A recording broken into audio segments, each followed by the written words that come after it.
जे निराभास निर्गुण त्याची काय सांगावी खूण, परी ते स्वरूप जाण सन्निधची असे. त्या निराभास निर्गुणाची खूण सांगणं चाललंय. त्यामध्ये पंचमहाभूतांमध्ये जैसा आकाशी भासला भास आणि सकाळामध्ये आकाश, जैसा तैसा जाणी जे जगदीश सबाह्य अभ्यंतरी, अशा प्रत्येक पंचमहाभूताशी आपण गेल्या वेळी बघितलं त्याप्रमाणे पृथ्वी आप तेज वायू आकाश या कशानेही त्याच्यावरती परिणाम होत नाही. ऐसे जे संचले सर्वदा परी ते आकळे ना कदा, अभेदा माझी वाढवी भेदा ते हे अहंता. आता विषय पुढे आणला. आता ते म्हणतात की असं जे सगळीकडे सारखं साचून राहिलेले, संचले म्हणजे साचून राहिलेले, परी ते आकळे ना कदा, आपल्याला कळतच नाही. आता इथे सुद्धा ते घनदाट भरलेलं आहे, आपल्याला कुठे कळतंय? आपल्याला हे अवकाश आहे, ही पोकळी आहे, आपण त्यातनं चालतोय हेच कळतं. म्हणजे ते जरी सर्वदूर घनदाट भरून असलं तरी सुद्धा त्याची प्रचिती किंवा त्याचा अनुभव आम्हाला येत नाही. परी ते आकळे ना कदा, अभेदा माझी वाढवी भेदा. खरं म्हणजे ते एक तर एक आहे, पण भेद वाढतच जातो. तो आता आपण सगळ्याच बाबतीत वाढवलाय. कपडे भेद वाढवला, दागिने वाढवला, खाद्यपदार्थ वाढवला, घर एका घराने पुरत नाही, दोन घरांनी पुरत नाही, तीन घरांनी पुरत नाही, चालू आहे. त्यामुळे एकात जे भागणार आहे त्याचा आम्ही व्यवहारामध्ये वाढवत नेलेले भेद आहेत. ते हे अहंता. कशामुळे घडतं? ते अहंकारामुळे घडतं की हे माझं आहे, हे मला असावं, माझ्याकडे इतकं असावं, माझ्याकडून इतकं घडावं. सगळी मी याची सगळी संबोधनापर्यंत प्रथमेपासून संबोधनापर्यंत सगळी आपली विभक्ती प्रत्यय लावून मी, माझं, मला वगैरे वगैरे. तिच्या स्वरूपाची खूण सांगो काही ओळखणं, अहंतेचे निरूपण सावध ऐका. आता त्या अहंतेच्या स्वरूपाची खूण त्याच्यापासून कसं वेगळं करणारी आहे किंवा द्वैत निर्माण करणारी आहे किंवा वाढवणारी आहे. सृष्टीचा पसारा कशामुळे वाढतो? पुन्हा एकदा लक्षात इथे ठेवायचं ते असं की आता अहंता आहे तेव्हाच हा सगळा पसारा आहे. अहंता आहे आणि हा सगळा पसारा आहे असं म्हणताना परमात्म्याचं सुद्धा जे स्वरूप दृश्य आहे किंवा दर्शनीय आहे किंवा ज्याचं दर्शन आम्ही घेतो ते स्थान सुद्धा ब्रह्मांडामधल्या महत नंतर अहंकाराच्याच ठिकाणी आहे. म्हणजे परमात्म्याला सुद्धा काहीतरी जाणीवेची उपाधी, तर तो जाणीव म्हणून महत्मध्ये. जाणीव म्हणजे ज्ञान. नुसत्या ज्ञानात असलेल्या परमात्म्याचं दर्शन आपल्याला राम म्हणून होणार नाही, कृष्ण म्हणून होणार नाही, गणपती म्हणून होणार नाही. मग केव्हा होईल? जेव्हा ते स्वरूपाला येईल, म्हणजे अहंकारामध्ये येईल. स्वरूप केव्हा होईल? स्व या शब्दातच ते सामावलेलं आहे की आपलं म्हणून काही अस्तित्व, वेगळं म्हणून काही अस्तित्व. आता परमात्म्याने अस्तित्व जे स्वीकारलंय ते अहंकाराच्या आश्रयाने, तर आपण स्वीकारलंय त्यात काय नवलंय?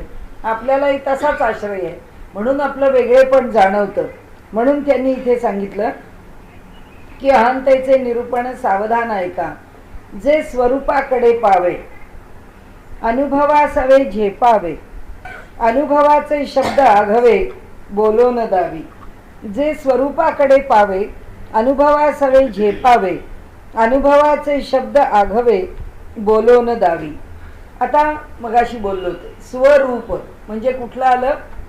त्या महत आणि अहंकार. अहंकाराच्या पाशी स्वरूपाकडे पावे अनुभवासवे झेपावे. तिथे पोचावं कसं? तर अनुभवातून पोचावं. अनुभवासवे, अनुभवाच्या सहित. म्हणजे तिथे शब्दांनी नाही पोचत, तिथे बुद्धीनी नाही पोचत. पुन्हा पुन्हा एक लक्षात ठेवण्यासारखा विषय की अनुभव म्हणजे काय? अनुभव म्हणजे ज्ञान. ज्ञान म्हणजे कोणतं?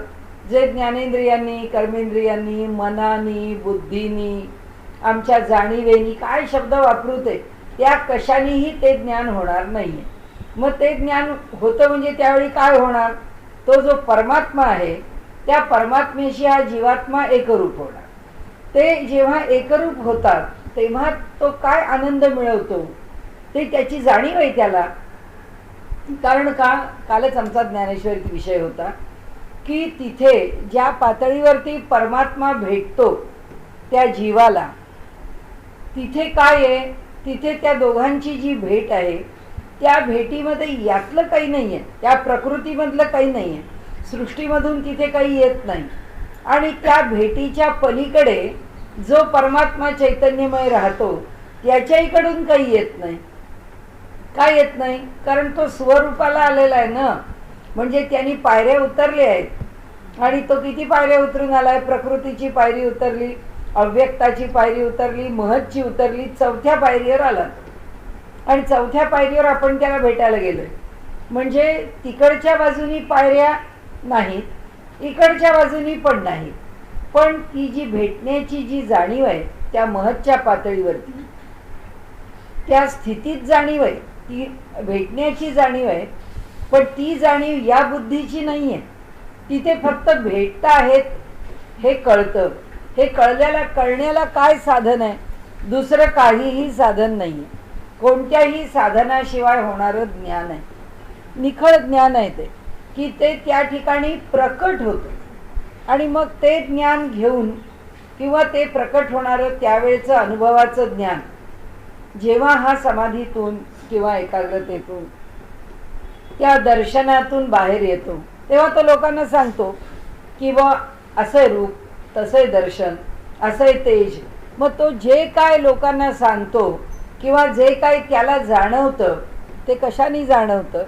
ते जाणवतं ते त्याच्या बुद्धीमध्ये ते ज्ञान येतं म्हणून. त्या बुद्धीला ते ज्ञान होत नाही, त्या बुद्धीला येऊन मिळतं. म्हणजे ही जी अनुभूती आहे ते त्यांनी जे सांगितलं एक पक्क लक्षात ठेवलं पाहिजे की त्या अनुभूतीच्या पातळीवर यातलं काही पोचत नाही. काही म्हणजे काही पोचत नाही. म्हणून अनुभवासवे झेपावे. त्याच्याकडे कसं झेपावायला येईल? अनुभवाच्या साह्याने जाता येईल. दुसरा मार्ग नाही. मन नाही, बुद्धी नाही, भाव नाही. अनुभवाचे शब्द आघवे बोलवणं दावी. आणि मग शेवटी काय करतो? अनुभव घेतो. आता शब्दांनी सांगायला लागलो तर सगळा अनुभव सांगता येतो का? नाही सांगता येत. तो अनुभव सांगण्याचा प्रयत्न करतो पण सगळा अनुभव काही प्रकट होत नाही. जसं आता आपण म्हणतो काय कार्यक्रमाचा थाट केला होता, सगळा स्वयंपाक सुंदर झाला होता, पुरणाची पोळी अप्रतिम होती, श्रीखंड फारच सुरेख केलं, सगळं आम्ही काय केलं होतं, सगळं उत्तम. पण फारच सुरेख केलं होतं शब्दांनी किती जरी सांगितलं तरी ते नेमकं कसं होतं हे कळत नाही. म्हणजे हा जेव्हा शब्दांनी सांगतो म्हणून आपल्याकडे आगम प्रमाण हे तिसरं प्रमाण आहे. आपलं पहिलं प्रमाण प्रत्यक्ष प्रमाण, दुसरं प्रमाण अनुमान प्रमाण आणि तिसरं प्रमाण आगम किंवा वेद किंवा ग्रंथ प्रामाण्य. ग्रंथातून तर आम्हाला कळलं. काय कळलं? हा परमात्मा असा आहे. आपण म्हणतो तो कुठून कळतो? शास्त्र योनित्वात. सूत्रच आहे ब्रह्मसूत्रकारांचं. ते म्हणाले कोणत्या दुसऱ्या याच्यातून कळत नाही, शास्त्रातूनच परब्रह्म कसंही कळतं. तर्काने कळत नाही, अनुमानाने कळत नाही, ते शास्त्राने कळतं. शास्त्र झालं तरी काय पुन्हा शब्दच आहे. म्हणजे आपण जर एक शास्त्राचं वचन घेतलं की सत्यम ज्ञानम अनंतम नित्यम असं ब्रह्म हे वचन आम्ही घेतलं, त्यातलं परमात्मा सत्य आहे. सत्य आहे म्हणजे काय? काय कळतं आम्हाला? काही कळत नाही. परमात्मा ज्ञान आहे म्हणजे काय आहे? आम्ही लौकिकातल्या ज्ञानाशी ताडून पाहणार पण त्याचं ज्ञानरूपत्व काय आहे आपल्याला माहीत नाही. आणि म्हणून माऊलींनी एकच त्यांची ओवी आहे, अनेक अर्थांनी लक्षात ठेवण्यासारखी आहे. ये हृदयीचे ते हृदयी घातले. या हृदयातलं त्या हृदयात आहे. म्हणजे परमात्म ज्ञान आहे ते परमात्म ज्ञान आपोआप कळलंच आहे, त्याला सांगावं नाहीये लागलेलं. ती जाणीव इकडे जाणीव आहे. आता ही जाणीव जेव्हा शब्दात येते तेव्हा आमच्या बुद्धीच्या ज्ञानात येते. आणि बुद्धीच्या ज्ञानात आली की तिला मर्यादा आहे. ते साखर गोड आहे तसंच आहे. साखर गोड आहे म्हणजे न खाणाऱ्याला काय गोड आहे माहीत नाही. मी आपल्याला बोलले असेन की हिमालयामध्ये आम्ही जेव्हा पहिल्यांदा गेलो तेव्हा तिथले आमचे स्वामीजी म्हणाले की ये सब लोग याने त्यांनी सांगितलं, जब नीचे से बस ऊपर आने लगी तब हमने मीठा क्या है ये जान लिया. तोपर्यंत त्यांना साखर माहीत नव्हती. जर बस वर यायला लागली म्हणजे तोवर साखर पण गेली नव्हती. तोवर तिथे असे गुळाचे वेगळेच असे थापलेले गोळे मिळतात. तर तसल्या गोळ्यांचा तो गुळ तिथे येतो. ते त्यांना पहिलं गोड आहे हे कळलं. त्यांचा गोड पदार्थ कोणता हिमालयातला, तर तांबडा भोपळा उकडल्यावर जेवढा गोड लागतो तोच गोड. फळांची गोडी माहिती, पण पदार्थ गोड माहित नाही. खजूर हे सगळं माहिती. सांगण्याचा हेतू आपल्याला असा आहे की शब्दानी गुळ गोड आहे म्हटलं, शब्दानी साखर गोड आहे म्हटलं, शब्दानी मध गोड आहे म्हटलं, त्याला मर्यादा आहे. तर तसं ते इथे सांगतात की अनुभवाचे शब्द आघवे बोलोन दावी. त्याला अनुभव येतो, अनुभवाशी त्या बोलाचा संबंध नाही, पण तो अनुभव तुकाराम महाराजांनी तर जास्त स्पष्ट शब्दात म्हटलंय, अंतरीचे धावे स्वभावे बाहेर. म्हणाले आज जो अनुभव आला तो सांगितल्याशिवाय राहतच नाही, तो शब्दात येतोच येतो. या सगळ्या संतांनी त्याला शब्दबद्ध केलेलं आहे. तर इथे ते म्हणतात तो बोलून दाखवला जातो, पण जे बोलून दाखवलं जातं ते काय यथार्थ आहे का? आता पुन्हा यथार्थ शब्द, यथा अर्थ. अर्थ म्हणजे शब्द नाही, शब्दाच्या मागची भावना किंवा त्याच्या मागची वस्तू. की आता आम्हाला गोड म्हटलं की पदार्थ नाही दिसला, त्याची गोडी कळली. साखर शब्द म्हटला, साखर म्हटल्याबरोबर साखरेनी पदार्थ जाणायचा का गोडीनी जाणायचा? अधिक शहाणपणाने म्हणाल तर गोडीनी जाणायचा. कारण साखर काय ती पांढरी आहे, बारीक आहे, खडी साखर आहे, पत्री आहे, कल्पी आहे, हजार नावं त्या साखरेची घेऊ आम्ही आणि साखरेचं बाह्य वर्णन करू की ही खांडसरी आहे, ही पिवळी आहे, ही स्वच्छ आहे, ही पांढरी आहे, ही शुद्ध केलेली आहे. हे त्याचं बहिरंग परीक्षण साखर शब्दावर झालं. पण गोड शब्दावरचं परीक्षण जर करायचं तर आम्हाला साखर पाहिल्याबरोबर काय जाणवलं? पाहिलेली साखर जाणवली का पाहिलेल्या साखरेची गोडी जाणवली? तत्वज्ञान असं सांगतं की पाहिलेल्या साखरेची गोडी कळणं किंवा कुठलाही शब्द विचारला किंवा उच्चारला तरी सुद्धा शब्दापेक्षा अर्थाने तो जाणणं ही परमार्थ मार्गावरची वाटचाल आहे. म्हणजे एखाद्या व्यक्तीचं नाव घेतलं की त्या व्यक्तीचं बहिरंग परीक्षण नाही की अशी आहे, उंच आहे, बारीक आहे, अमुक ठिकाणी राहते, अमुक शिकली आहे, नाही. थेट तिच्या अंतःकरणाला भिडले.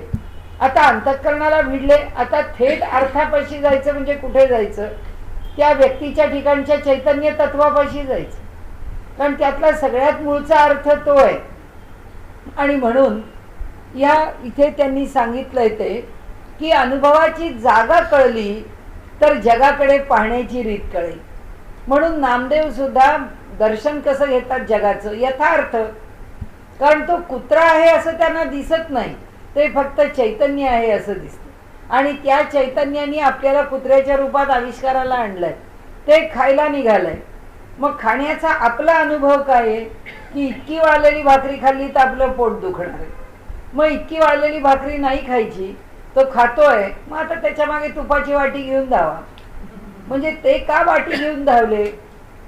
ते उगाच भावनेच्या अतिशय वेगाने किंवा भावनातिशयाने धावले नाहीयेत.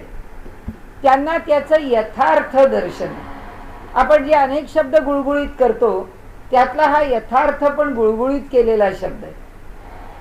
यथार्थ ह्या नेमका तत्वज्ञानातला शब्द आहे, व्यवहारात येतो आणि गुळगुळीत होतो. आपण असे सगळे शब्द पाहिले की व्यवहारात मग आपण ते कसेही इकडे तिकडे स्वातंत्र्य घेऊन वापरतो. तेव्हा हे इथे म्हणतात, म्हणे आता मीच स्वरूप तेची अहंतेचे रूप निराकारी आपोआप वेगळी पडे. म्हणाले आता बोलतो काय काय जो अनुभव घेतलाय की नाही, आता मी त्याच्यापेक्षा वेगळा नाही हे हा सांगायला लागला अहंकाराने. म्हणे आता मीच स्वरूप तेची अहंतेचे रूप, मीच स्वरूपाला आलो आहे असं बोलणं म्हणजे मी परमात्म्याला पाहिलं आहे. पुन्हा ज्ञानेश्वर महाराजांनी म्हटलंय, आथिले पण मिरवी तो काहीच नाही. आथिले पण म्हणजे मला कळलंय, नाथिले पण म्हणजे नसलेलं, आथिले पण असलेलं, म्हणजे आता माझ्या ठिकाणी मी त्याला ओळखलेलं आहे, ही माझी स्थिती आहे. ते म्हणतात जो म्हणतो की मी जाणलं आहे त्यांनी काहीच जाणलं नाही. आपण समजून चालावं की त्याला काही कळलेलं नाहीये. निराकारी आपोआप वेगळी पडे. ही काय वेगळी पडे? ही अहंतेची जाणीव वेगळी पडते. कुठे वेगळी पडते? निराकाराच्या ठिकाणी वेगळी पडते. आणि म्हणून त्यांनी इथे म्हटलं की स्वयमीचा आहे ब्रह्म, ऐसा अहंतेचा भ्रम, ऐसिये सूक्ष्मी सूक्ष्म पाहता दिसे. आता मीच अहम, आता कशा करता सांगता येते? अहम ब्रह्मास्मी या वेदांत वाक्याकरता सांगताय की ज्याला असं वाटतंय की अहम ब्रह्मास्मी हे जे वाक्य आहे हे वाक्य मी अनुभवलंय, त्यामुळे मी ब्रह्मच आहे. आणि जेव्हा तो सांगतो आहे की मी ब्रह्मच आहे, तेव्हा ते म्हणतायत की नाही, हा त्याचा अहंकार आहे. आता का अहंकार आहे? कारण मी ब्रह्म आहे या वाक्यामध्ये त्याचा जो अनुभव आहे तो यथार्थपणे नाहीच आहे. उलट काय प्रकट झालं? मी ब्रह्म आहे यामध्ये त्यांनी एकांगी विधान केलं की त्यांनी जेव्हा ब्रह्माच्या बरोबर एकरूपता साधली तेव्हा जो अनुभव घेतला तो अनुभव असा मी ब्रह्म आहे या पातळीवरचा अनुभव नाहीये. त्यांनी ब्रह्माला जाणलं, स्पर्शलं, अनुभवलं, त्याचा आनंद असेल, सुख असेल, व्यापक पण असेल, फार सूक्ष्म पण असेल, काय जे असेल ते सगळं कुठे या वाक्यात आलं? फक्त मी ब्रह्म आहे. म्हणून ते म्हणतात की मी ब्रह्म आहे म्हणताना माझ्या ठिकाणचा ब्रह्मभाव मी प्रकट करणं शब्दात, म्हणजे जे नाही त्याचं वर्णन करणं. कारण मी ब्रह्म आहे हे वर्णन त्याच्या यथार्थ स्थितीचं वर्णन नाही. म्हणून ते म्हणतात स्वयमीचा आहे ब्रह्म, ऐसा अहंतेचा भ्रम, ऐसी सूक्ष्मी सूक्ष्म पाहता दिसे. म्हणाले वरवर ठीक आहे, कारण हे कुठे चाललंय? हे जिथे चाललं आहे तिथे वेद टिकत नाही हे सांगण्याकरता चाललंय. की अहम ब्रह्मास्मी हा म्हणेल मी काय बोललो? मी काही नाही बोललो. हे वेदांनीच म्हणजे उच्चारलेलं वाक्य आहे. वेदामध्ये जी 4 महावाक्य सांगितलेली आहे, अयम आत्मा ब्रह्म, प्रज्ञानम ब्रह्म, अहम ब्रह्मास्मी, सर्वम खलु इदम ब्रह्म, ही सगळी वेदाची महावाक्य आहेत. त्यातलंच एक महावाक्य मी उचललं. समर्थ म्हणतात बारकाव्यानी जर जाणायला गेलो तर वेदातलं महावाक्य कसं टिकेल? टिकत नाही. का टिकत नाही? पुन्हा शब्द आहेत, ते शब्द काही यथार्थ वर्णन करू शकत नाही. म्हणून शब्दांनी एवढं वर्णन करून झाल्यावर वेदांनी काय म्हटलं? नेती नेती, आम्हाला काही कळत नाही त्याचं रूप, कारण शब्दात ते सांगताच येत नाही. म्हणून इथे समर्थांना सांगायचंय सूक्ष्माती सूक्ष्मपणे त्या परमात्म्याकडे पाहत जा. म्हणून उपनिषदांनी म्हटलंय की त्या परमेश्वराची सूक्ष्मता किती आहे तशी आपल्याला प्रत्येक क्षेत्रामध्ये ज्याला परफेक्शन पाहिजे त्याला तशीच सूक्ष्मता. काही असो, आपल्याला काही करायचं असेल, साधं स्वच्छता करायची असो, एक भाजी करायची असो, एक कुकर लावायचा असो, की एक छोटंसं पत्र लिहायचं असो, की एखाद्या माणसाकडे जाऊन एखादा विषय सांगायचा असो, जो परफेक्शनलिस्ट आहे त्याला त्याचं वेड आहे. कुणाही माणसाला भेटायला जायचा तर आपण आपल्या मनात विचार केलेला असतो, गेल्यावर असं असं बोलायचं आहे, बस. तो माणूस तसं नाही करणार, ते तो लिहून काढणार. ते लिहिलेल्यामध्ये कोणता मुद्दा आहे कोणता नाही त्याच्यावर तो थोडा विचार करणार. पुन्हा त्याचं फायनल लिखाण होणार. त्या लिखाणाची एक कॉपी तो घरी ठेवणार, एक कॉपी आपल्या बरोबर घेणार, त्याची तो फाईल करणार आणि मग त्याला भेटायला गेल्यानंतर म्हणणार हे माझं निवेदन आहे, हे मला आपल्याला सांगायचं आहे. मी तोंडी शब्दात सांगतो पण मी लिहून का आणलाय? कारण बोलताना एखादा शब्द इकडे इकडे होईल, पण हे लिहिलेलं जे आहे त्याच्यावरनं तुम्हाला अर्थ अधिक नीट कळेल. काय कोणताही विषय घेतला तरी हे असंच आहे. म्हणून ते म्हणतात की सूक्ष्मतेने पाहत चाललात तर वेदवचनांचा अर्थ जाणून घेणं. म्हणजे आता आपल्याला काय सांगितलंय? आपल्याला असं सांगितलंय की एखादं स्तोत्र आहे आम्ही म्हणतोय त्या स्तोत्राचा अर्थ आम्हाला कळला की आपण म्हणतो की माहिती आता त्या स्तोत्राचा अर्थ काय आहे ते. तो कसा माहिती आहे? समोरचा माणूस म्हणेल की अरे याचा अहंकार आहे, याला काय माहिती आहे स्तोत्राचा अर्थ, त्याला काय माहिती. कारण त्या स्तोत्राचा काय अर्थ प्रत्ययाला येईल कोणाला माहिती, त्याचा अनुभव काय येईल माहिती नाही. कारण याला अर्थ कळलेलाच नाही आहे, याला फक्त शब्द अर्थ कळलेला आहे, शब्दाचा अर्थ कळलेला आहे. त्याच्या मागचा अर्थ म्हणजे हेतू किंवा कारण हे कळलेलं नाही. अर्थ शब्दाचे पुन्हा दोन अर्थ आहेत. अर्थ म्हणजे हेतू आणि अर्थ म्हणजे कारण. त्याचं मूल्य तिसरा पण लावायचा तरी काय मोल आहे त्या शब्दाचं तिथे वापरताना. परमेश्वराला सच्चिदानंद घन असं म्हणताना काय मोल आहे, कशाकरता वापरलं असो. पण ते म्हणतात स्वयमीचा आहे ब्रह्म ऐसा अहंतेचा भ्रम ऐसिये सूक्ष्मी सूक्ष्म पाहता दिसे कल्पना आकळी हेत वस्तू कल्पनातीत म्हणून नाकळे अंत अनंताचा. कल्पना आकळी हेत, कल्पना करण्याला काही कारण आहे. हेत म्हणजे कारण. कोणतीही कल्पना जेव्हा केली जाते तेव्हा त्याला काहीतरी कारण आहे. तो परमात्मा त्या कल्पनेच्या पलीकडे. आम्ही जे मांडतो ते कल्पनेनी मांडतो, म्हणजे शब्दांनी कल्पना करतो. त्याच्याकरता आपल्या मनात येणाऱ्या विचारांना, जसा विचार हा एक शब्द आहे तसा दुसरा शब्द विकल्प असा आहे की त्या शब्दापासून मी काढलेला अर्थ हा माझ्या मनात आलेला हा विचार. आपण म्हणतो अहो ते ऐकल्यावर माझ्या मनात असा विचार आला. दुसरा म्हणतो हो ते ऐकल्यावर माझ्या मनात असा विचार आला. विचार शब्द ग्राह्य धरलाय त्यांनी, पण त्या विचाराबरोबर त्यांनी शब्द जो वापरलाय तो विकल्प असा वापरलाय की ही जी कल्पना हा शब्द आहे ना हा त्या विकल्पाकरता आलेला आहे. की विकल्प आमच्या मनात काय, विकल्प याचा अर्थ काय, त्या शब्दानी जे रूप अभिप्रेत आहे आणि त्या रूपाने जो हेतू अभिप्रेत आहे तो काही आम्हाला कळलेला नाही आहे. कारण त्याचं मूळ रूप आम्हाला कळलेलंच नाही. म्हणून ते म्हणतात की ईश्वर जो आहे तो कल्पनेच्या पलीकडे आहे. त्यामुळे कल्पनेच्या पलीकडे असणारा जो ईश्वर आहे तो आम्हाला कसा कळेल, तो नाही कळणार. म्हणून ना कळे अंत अनंताचा. त्याला अनंत का म्हटलं हे तरी कुठे कळतं. कारण अनंत ही संकल्पना आम्ही ठीक आहे, आम्ही त्याची जी खूण आहे इन्फिनिटी सोडून दिली. आपण म्हटलं ना आता शब्दांनी जे ओळखतो ते आम्ही सोडलं.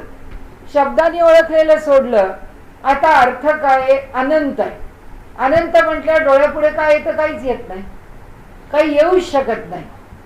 म्हणजे काय होतं, विकल्प म्हणजे विचार त्या अनंत शब्दापाशी थांबतो. पण काहीच आता समोर प्रकट होत नाही. त्यांनी आम्हाला काहीच म्हणता येत नाही. म्हणजे पुष्कळ आहे हो, पुष्कळ आहे हो. आता ह्याच्यापेक्षा पुढे काय म्हणतात, अनंत म्हणजे पुष्कळ आहे, पुष्कळ आहे झालं. आता आणखीन काय, असीम आहे, अपार आहे, आणखीन काय. पण त्या अनंत शब्दाचं स्वरूप आम्हाला कळत नाही. म्हणून समर्थ म्हणतात की तो अनंत अपार आहे, त्याचा पार आम्हाला लागत नाही. तेवढं फक्त शब्दात म्हणतो. म्हणजे आता त्यांचा मुद्दा आपल्या लक्षात आला ना, म्हणजे थेट पोचला ना, की त्यांना असं म्हणायचं आहे की ज्यांनी जो अनुभव घेतला आहे त्या घेतलेल्या अनुभवाचं त्यांनी आपल्याकरता जे शब्दातून स्पष्टीकरण केलेलं आहे ते स्पष्टीकरण आम्हाला त्या अनुभवापर्यंत नेऊ शकत नाही. तसंच वेदही आम्हाला काही काही शिकवतो, पण वेदाचा शब्द सुद्धा त्याच्यापर्यंत जाऊन पोचू शकत नाही. ते आता पुढे म्हणतात की अन्वयो आणि व्यतिरेक. ते आता आपण अनेक वेळा बघितलेलं आहे. हा शब्दभेद कोणी एक, निशब्दाचा अंतर्विवेक शोधिला पाहिजे. अहो म्हणाले हे तत्वज्ञान कळून घ्यायला पद्धती दोनच, एक अन्वयाने कळून घ्या, एक व्यतिरेकाने करून घ्या. आता म्हणाले अन्वय व्यतिरेक हे तुमचं वरचं झालं. हे तुम्हाला जेव्हा शब्दांनी तत्वज्ञान कळून घ्यायचंय तेव्हा अन्वय व्यतिरेकाने समजून घ्या. आता कसं समजून घ्या म्हणतात समर्थ, निशब्द, शब्दाच्या पलीकडे जा. निशब्दाचा अंतरविवेक त्या शब्दाच्या पलीकडे अंतरंगात जाऊन, म्हणजे त्याच्या अर्थात सुद्धा खोल बुडी मारून त्या अर्थाचा विवेक करून शोधिला पाहिजे. असं का म्हटलं? अर्थाचा विवेक करा का म्हटलं? त्याचं कारण असं आहे, समजा मला आता काहीतरी मनात आहे की आजकालचा काळ असा बदलला आहे. नाथ महाराजांनी त्या काळामध्ये रामायण लिहिलं आणि कसा औरंगजेबाचा व्यवहार होता आणि त्या राजवटीमध्ये आम्ही कसे जुलमाखाली आणि परकीय सत्तेच्या टाचेखाली चिरडले जात होतो. त्या सगळ्याचं अगदी यथार्थ वर्णन त्यांनी रामायणामध्ये राम आणि रावण हे शब्द काढून औरंगजेब आणि भारतीय जनता असं त्या दोघांच्या ठिकाणी शब्द लिहिले की नाथांचं रामायण पूर्ण होतं. ती सगळी त्या काळची परिस्थिती आम्हाला कळते, सगळी त्या काळची परिस्थिती वर्णन केली. आता मला वाटलं की आता आज हा भ्रष्टाचार इतका बोकाळलाय, हा भ्रष्टाचार डोळ्यासमोर ठेवून आपण रामायणाची कथा घ्यावी आणि त्यातले प्रत्येक भ्रष्ट समोर धरावे, किंवा कोण कोण भ्रष्ट आहेत, कुठे कुठे भ्रष्ट आहेत, त्यांच्या भ्रष्टाचाराच्या सीमा काय होत्या, त्यांच्या भ्रष्टाचारामध्ये त्यांचे एथिक्स काय होत्या. म्हणजे काय असतं, आपल्याकडे आतापर्यंत अंडरवर्ल्डच्या एथिक्स होत्या की शब्दावरती लोक एकमेकांच्या विश्वासावर कामं करायची, कोणी कोणाला दगा द्यायचा नाही. आजचा भ्रष्टाचार जो उघड आहे तो जरी पाहिला तरी आपल्याला कळतं की कोणत्याही शब्दाला महत्त्व नाही, दिलेल्या वचनाला महत्त्व नाही, केलेल्या कृतीला महत्त्व नाही, काही नाही. कोणीही केव्हाही काहीही नाकारू शकतो, म्हणजे त्याला कोणत्याच एथिक्स नाही. म्हणजे गुंडगिरी असो, अंडरवर्ल्डची कामं असो, सगळ्यांना त्यांच्या त्यांच्या धंद्यात, हिंदीमध्ये ज्याला उसूल म्हणतात तसं हमारे उसूल होते असं प्रत्येक जण म्हणतो. हे आमचे सुद्धा काही आमची बंधन आहेत. तसं समजा मी ठरवलं की मला काहीतरी लिहायचं आहे, काय करायचं? आपल्याला माहिती आहे आपली काही ताकद नाही आहे, ते काय आपण करू शकत नाही. मग आपल्याला सामर्थ्य कोणी द्यायचं? बुद्धीने. आमची बुद्धी जर तितकी तल्लख करायची, त्याच्याकरता काय करायचं? त्याला शरण जायचं. त्याला शरण गेलो आणि त्याला म्हटलं ही अशी अशी बुद्धी कर. आता याला आपल्याला उदाहरण घ्यायचं तर कालिदासाचं, की कालिदासाला काही नव्हता बिचारा, निरक्षर मनुष्य होता आणि एक साधा आपला मेंढपाळ त्याच्या इकडे तिकडे गुरं राखत फिरत होता आणि त्या कालिदासाला पकडून आणलं. का तर त्या राजाची कन्या ती लग्नच करत नव्हती कोणाशी, मला अतिशय विद्वान, आणि ती स्वतः फार विद्वान होती. तिन्ही विद्वत्तेने त्याला हरवलं की त्याला पाठवून द्यायची, म्हणायची मला माझ्यापेक्षा विद्वान पाहिजे. शेवटी सगळे कंटाळले आणि काही लोकांनी तिची चेष्टा करायचं ठरवलं आणि म्हणून तिला हा असा निरक्षर असा मेंढपाळ त्याला धरून आणला, त्याला लग्नाला उभा केला. त्यानंतर काही उत्तर द्यायचं नाही. तिने काही प्रश्न विचारला की फक्त पहिल्या प्रश्नाला हो अमक्याला नाही असं म्हणाले, मी खून करीन तेवढं उत्तर द्यायचं. त्याने 2-3 प्रश्नातच अशी उत्तरं दिली की तिला वाटलं हा फारच विद्वान आहे आणि मग ती लग्नाला तयार झाली. लग्न झालं. लग्न झाल्यानंतर तिला कळलं हा मनुष्य काही शहाणा नाही आहे आणि तिने त्याची इतकी निर्भत्सना केली. त्यावेळी त्याला अतिशय दुःख झालं. त्याला वाटलं अरे काय माझा मी आपला बरा होतो मेंढपाळ इथं आणलं काय, ही माझी अवस्था काय केली, आता मी करू काय जन्मभर.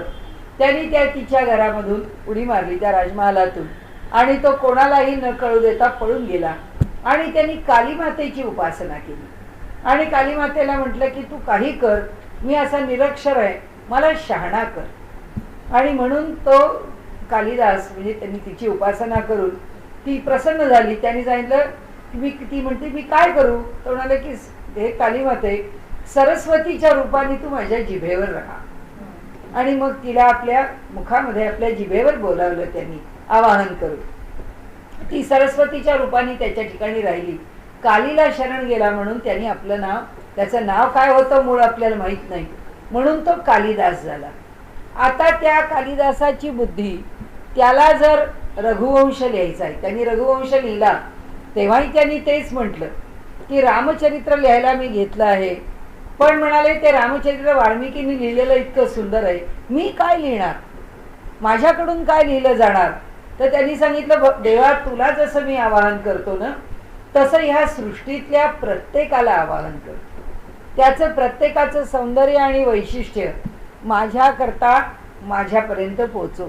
म्हणजे कोकिळा आहे तर तिच्या कंठाचं माधुर्य माझ्या शब्दात येऊ. जर पर्वत आहेत तर त्यांची उंची माझ्या लिखाणात येवो, असं असं म्हणून त्यांनी सबंध निसर्गाला आवाहन केलं. आता हे आवाहन करून तो त्या लिखाणाकरता बसला. आपलं चाललंय कशा करता? निशब्दाचा अंतरविवेक, अंतरंगाचा वेध घ्यायला निघालं. कशाच्या अंतरंगाचा वेध घ्यायचा आहे? आता जोपर्यंत अलीकडच्या पातळीवरती परमेश्वराला भेटणं, त्याला जाणणं किंवा त्याचं दर्शन घेणं एवढाच आमचा हेतू असेल तर ठीकच आहे, काही अडचण नाही आहे. भगवंत दर्शन देईल जाईल, आमच्या ताकदीप्रमाणे त्या दर्शनाचा अर्थ आम्ही लावू किंवा त्या दर्शनातून आम्ही शहाणे होऊ किंवा आणखीन काय पुढे जाऊ, काय प्रवास करू, तो काय पहिला टप्पा आहे त्याचं दर्शन. यांनी सांगितलं की आता निशब्दाचा वेध घेताना तुला काय करायचंय? तुला त्या नामाचा वेध घ्यायचा आहे. म्हणजे समर्थांचंच चरित्र बघितलं तर आपल्याला असं म्हणता येईल की समर्थांना जे समाजाला प्रबोधन करायचं होतं, त्यांना जी हिंदवी स्वराज्याची स्थापना करायची होती, त्याकरता समर्थांनी जे रामाला पुढे शेवटच्या काळात हे तर सगळं कर म्हणून मागितलेलंच आहे की हे तू आम्हाला करून दे. आता हे करून दे कोणत्या पातळीवर आहे? काय ती 12 वर्ष उभं राहून ते 13 कोटी रामनामाचा जप आणि त्यांनी त्यांच्या ठिकाणी जे काही अनुष्ठान आरंभलं, हे सगळं अनुष्ठान कुठे नेतं? अंतरंगाचा विवेक आहे. म्हणजे कसा? काय मला साध्य करायचं आहे त्या अर्थापर्यंत मला घेऊन जा. तो अर्थ शब्दांनी ध्वनित होणारा, प्रतीत होणारा अर्थ नाहीये, त्याच्या पलीकडचा, त्याच्या मुळाशी जाणारा. आता हा अर्थ किती मुळाशी गेला? यांच्या हेतूच्या मुळाशी गेला. हा काही परमात्म्याशी नाही पोचला, कारण त्यांना परमात्म्याला आता बोलवायचं नाहीये, त्यांना परमात्म्याकडून हे घडवून घ्यायचं की हे घडलं पाहिजे. म्हणून त्यांनी ते आनंदवन भुवनाचं स्वप्न पाहिलं ना, की बुडाला औरंग्या पापी म्लेंछ संहार जाहला, उदंड जाहले पाणी स्नान संध्या करावया. म्हणाले त्यांना दिसतंय त्याच्यामध्ये मांडिली मोडिली क्षेत्रे आनंदवन भुवनी, की म्हणाले ज्या ज्या क्षेत्रांचा भंग केलेला होता, सगळी देवळं जी आहेत त्याचं जे भंजन केलं होतं, ती सगळी देवळं उत्तम प्रकारे उभी राहिली आहेत असं मला दिसतं आहे. हे काय आहे? हा निशब्दाचा वेध आहे. म्हणजे ही जी साधना आहे, ही जी प्रज्ञा आहे, आपल्याकडे जे म्हणतो ना आपण, तपश्चर्येशिवाय काही मिळत नाही.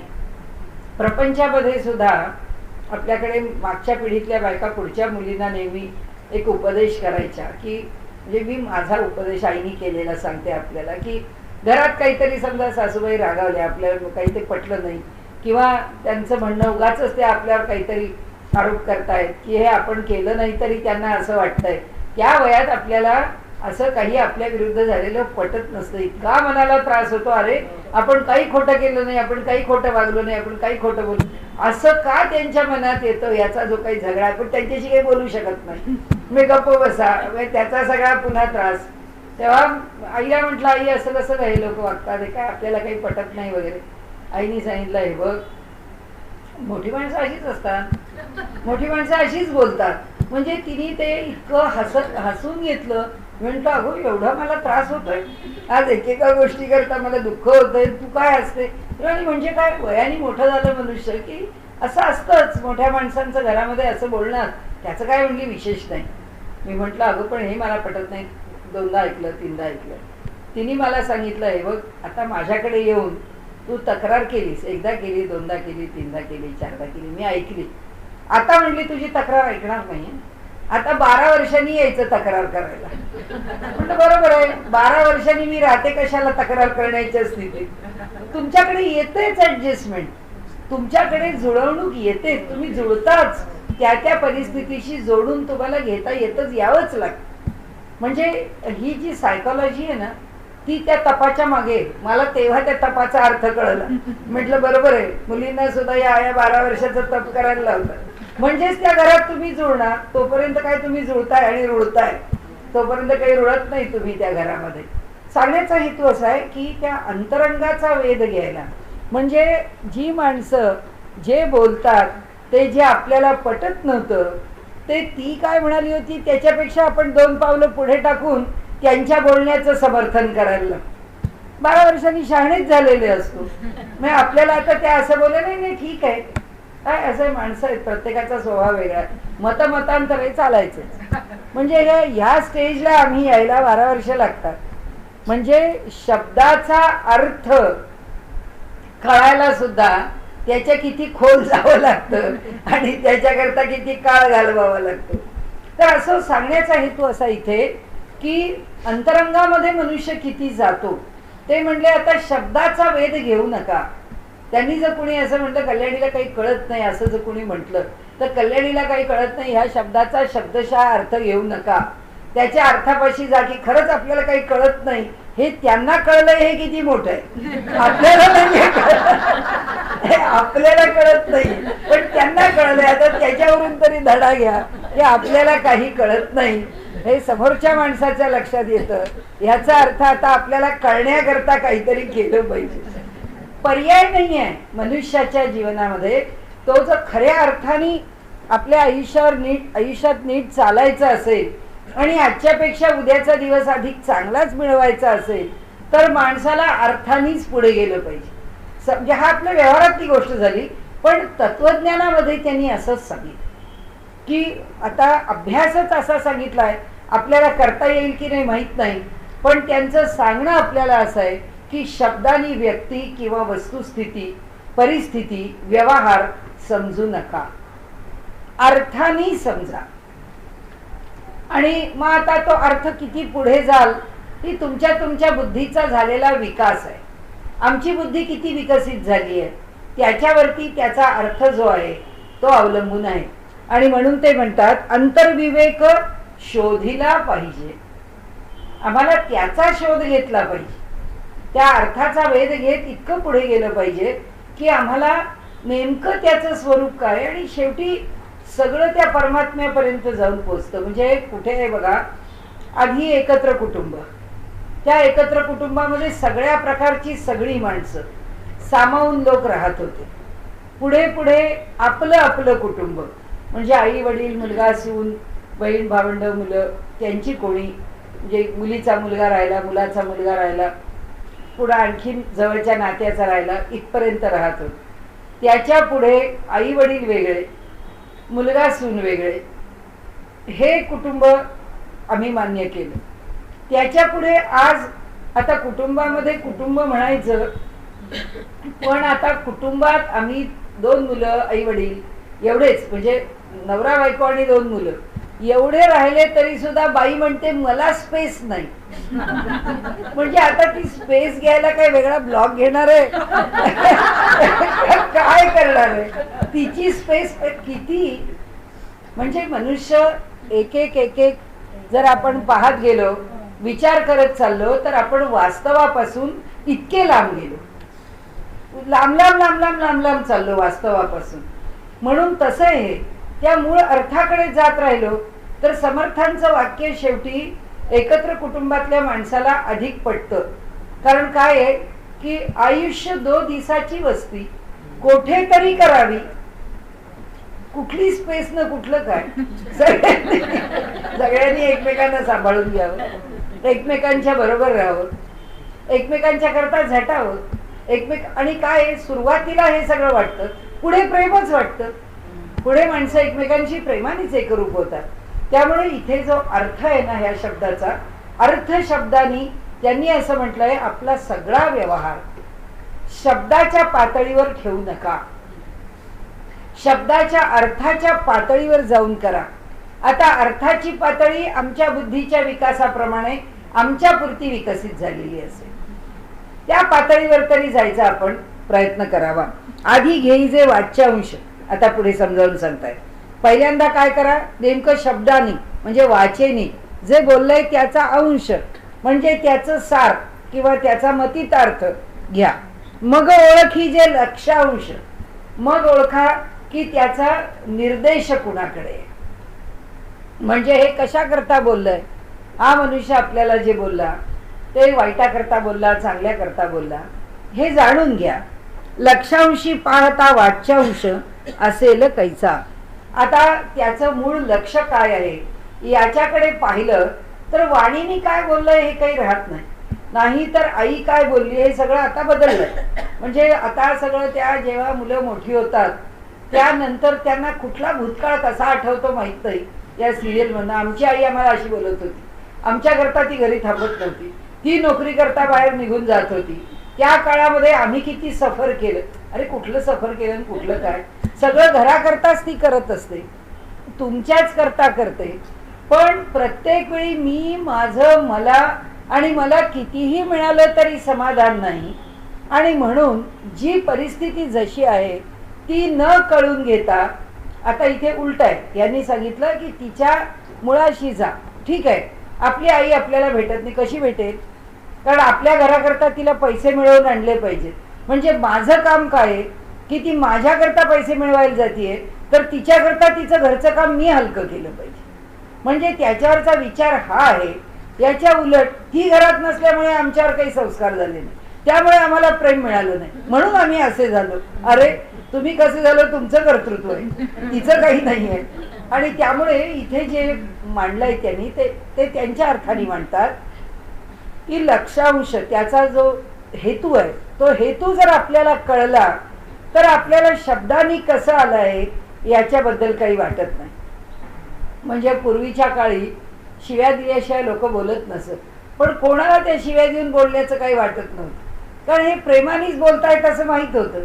त्यामुळे जाता येता मागे पुढे शिव्या असल्या, रागावून बोललं, रागावून सांगितलं तरी सुद्धा त्याच्याविषयी कधीही मनामध्ये लोकांच्या तक्रार नसे. ठीक आहे, या माणसाची प्रकृती, लक्षांश काय, हा आपल्या जवळचाच मनुष्य आहे, हा आपल्या प्रेमाचाच माणूस आहे, हा आपला सुहृदच आहे. याची भाषा अशी आहे. एखाद्याला बोलता येत नाही, तो काही बोलत नाही, त्याला काहीच वाटत नाही, नाही ठीक आहे, त्याला एक्सप्रेशन नाही आहे, त्याला अभिव्यक्ती नाही आहे, ठीक आहे, अभिव्यक्ती नाही तरी त्याला प्रेमच आहे. म्हणजे लक्षांशावर ते म्हणतात तुम्ही गेलात, लक्षांशी पाहता वाच्यांश असेल कैसा. मग आता शब्दाला काय किंमत राहते म्हणतात का? आई राहत नाही. शब्दात कोण काय बोललं किंवा शब्दात कोण काय बोललं नाही याला काही किंमत राहत नाही.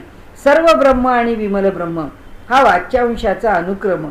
शोधिता लक्षांशामध्ये लक्षांशाचे वर्म वाच्यांश नसे. सर्व ब्रह्म आणि विमल ब्रह्म, सगळ्या जगामध्ये भरून राहिलेलं ब्रह्म आणि विमल म्हणजे निरुपाधिक ब्रह्म, या कोणत्याही उपाधीच्या पलीकडे जे परमात्मा परब्रह्म आहे ते. हा वाच्यांशाचा अनुक्रम. हा कसा आहे? हा अनुक्रम लक्षात घ्या म्हणाले. हा वाचेनी हे हळूहळू असं सांगितलं जातं की सगळ्या ठिकाणी परमात्मा भरून आहे.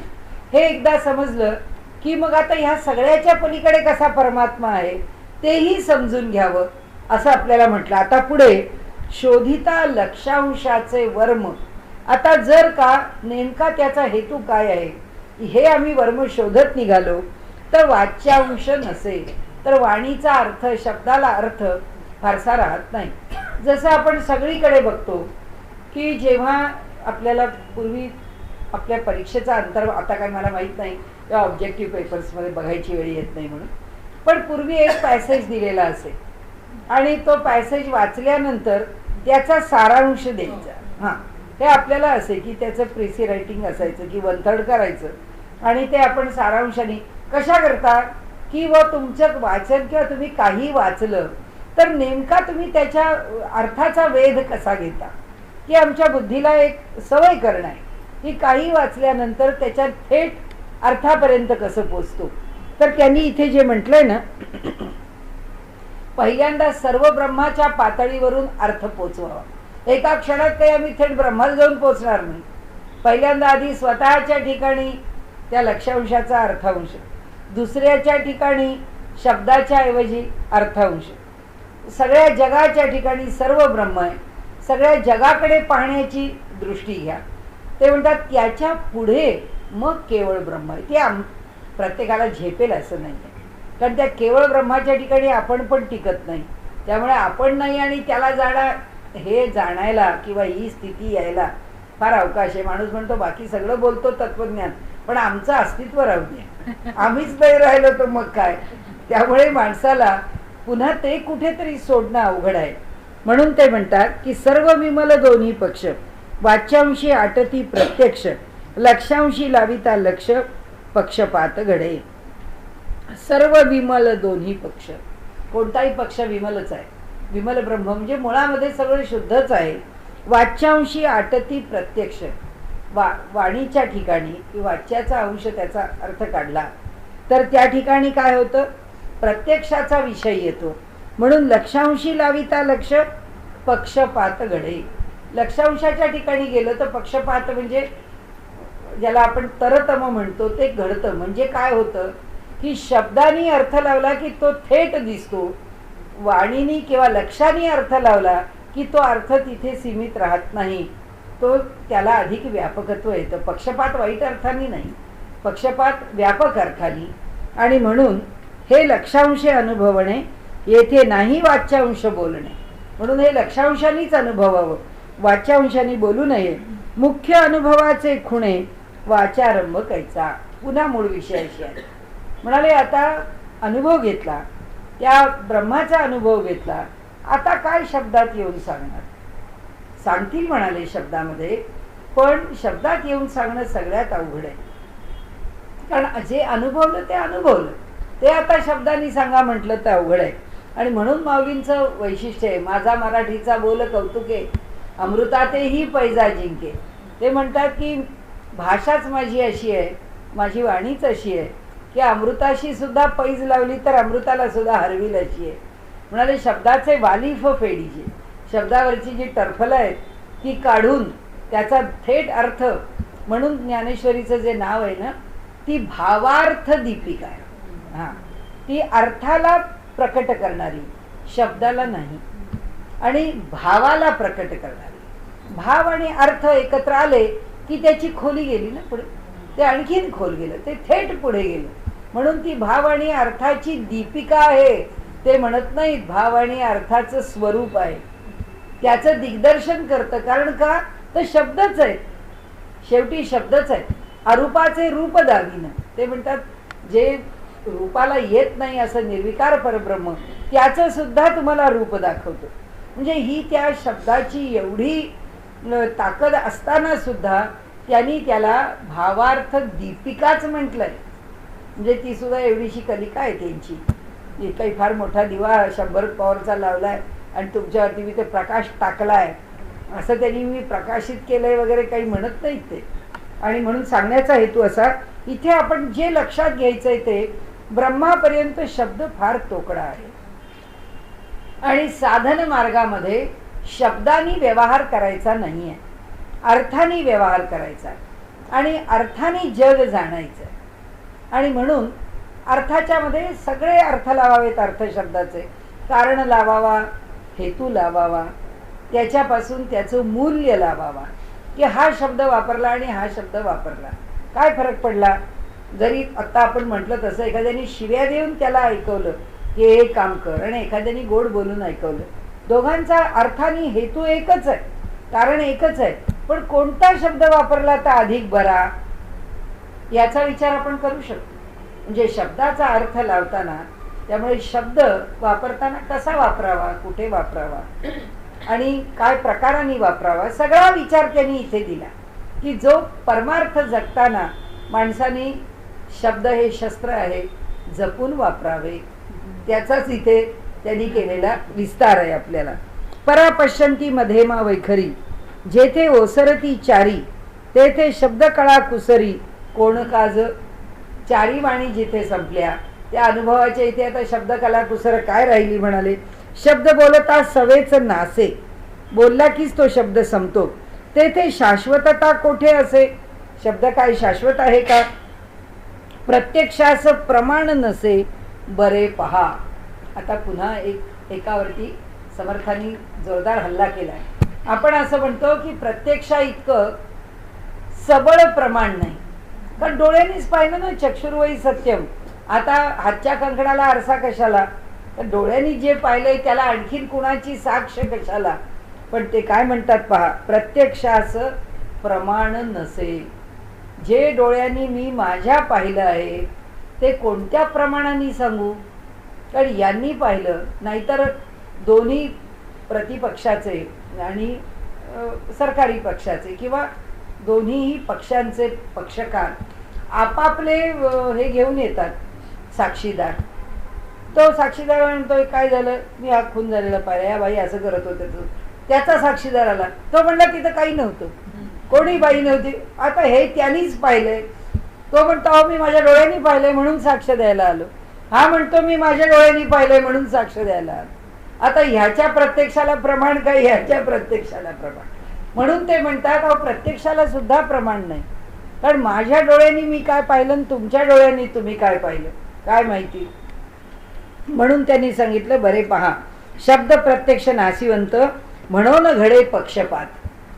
म्हणून असं होतं की जे काही मी पाहिलं ते ज्या शब्दात, आता कालचं जे चाललंय ना की त्या जयराम रेड्डींना काढलं त्याच्याकरता हा शब्द का वापरला आणि तो शब्द का, शब्दावरतीच भांडण चालू आहे की त्यांचं मंत्रिपद बदललं, त्यांना बदललं नाही, त्यांना आम्ही काढलं नाही, त्यांना आम्ही या पदावरून त्या पदावर ठेवलं.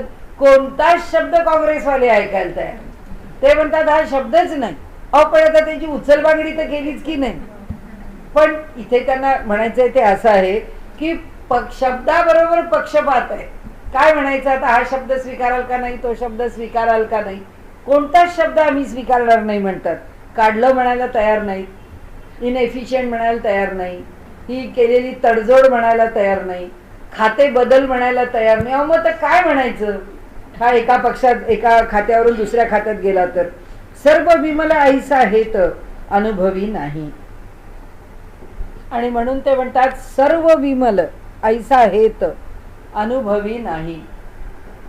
म्हणजे सगळं काही निर्मल, विमल म्हणजे शुद्ध, सर्व काही शुद्ध हेतू हा कुणाकडे आला, शब्दाकडे, अर्थाकडे, आमच्या विचाराकडे.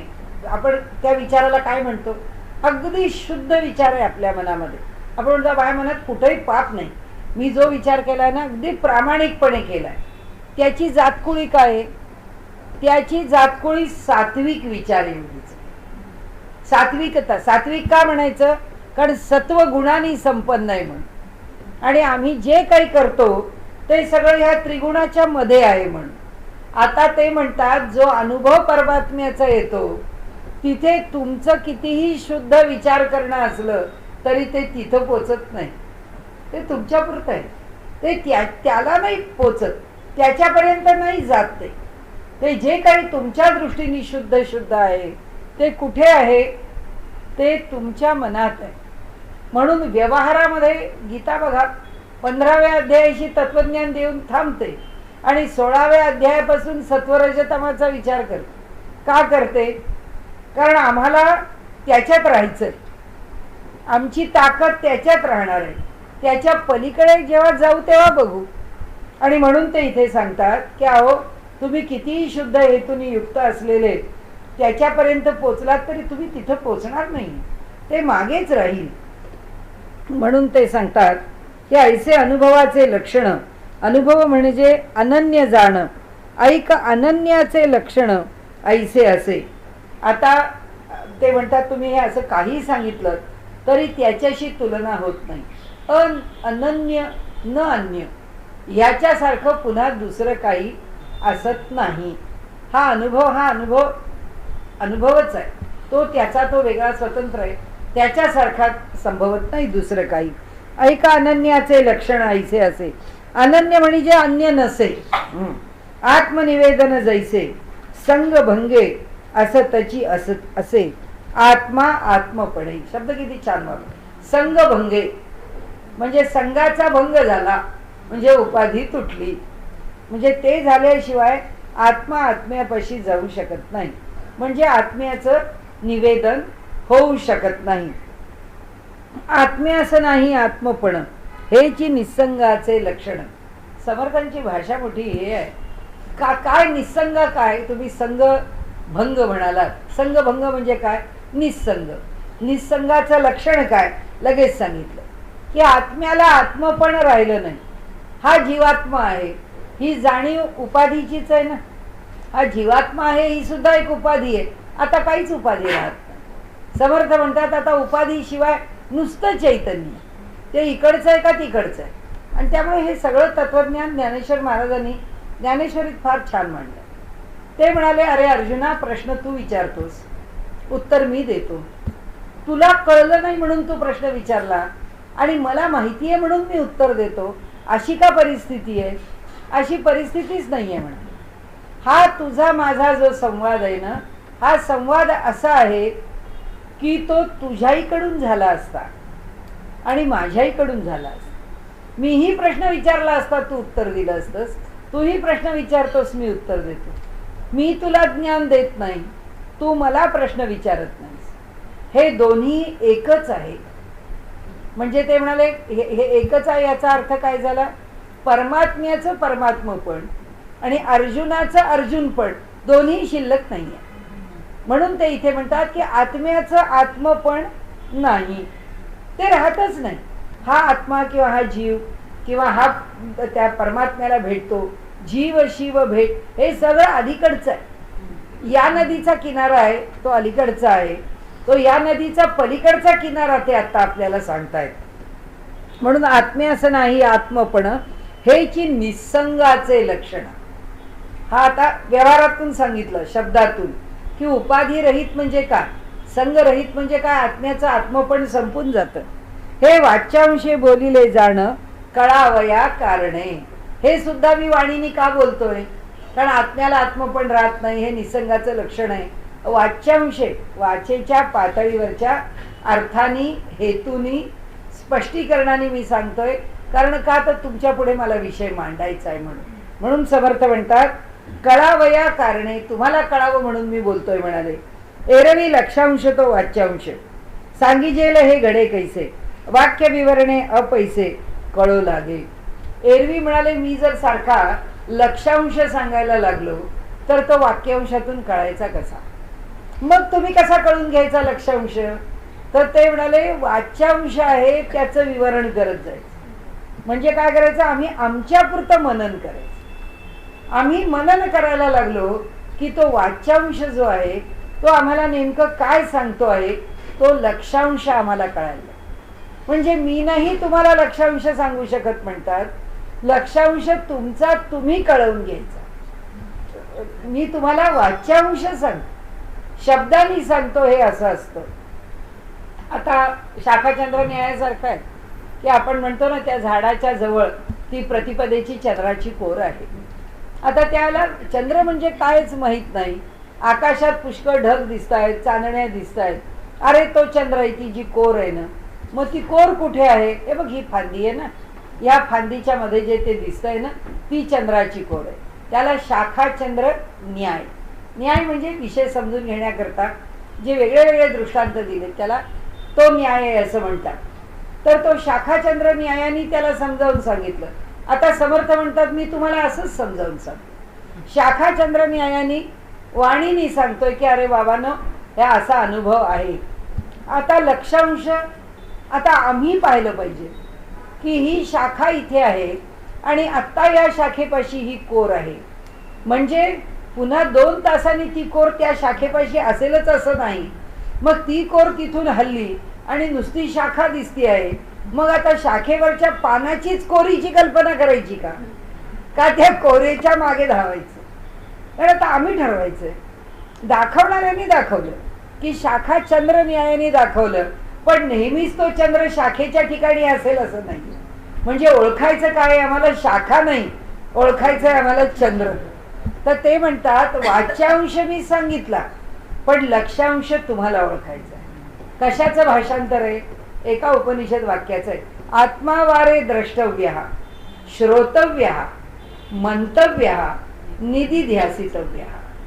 अरे आत्म्याचं दर्शन घे, त्याच्याकरता आधी श्रवण कर, मग मनन कर, आणि जे मनन केलं आहे त्याचा ध्यास घे, निधिध्यास घे की हेच मला दिसलं पाहिजे, हेच मला दिसलं पाहिजे. करावे तत्वविवरण, शोधावे ब्रह्म निर्गुण, पहावे आपणास आपण म्हणजे कळे. मार्ग वेळ झाली की सांगा. झाली ना? हा. पहावे आपणास आपण म्हणजे कळे.